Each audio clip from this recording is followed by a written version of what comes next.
মই আৰু সেইখন ঘৰলৈ উভতি নাহো দিয়া মণিমালা। মই নোৱাৰো সেইখন ঘৰত থাকিব। সেইখন ঘৰ মোৰ নিজৰ ঘৰ বুলি ভাবি বহি থাকিব নোৱাৰো মই। পুত্ৰ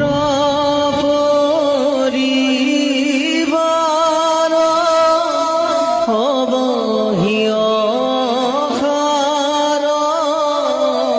এনেকুৱা লাগিছে যেন ঘৰটো এফালৰ পৰা ভাগি ভাগি গৈ আছে আৰু তাৰ ভগা টুকুৰাবোৰ আহি মোৰ গায়ে মূৰে পৰিছে।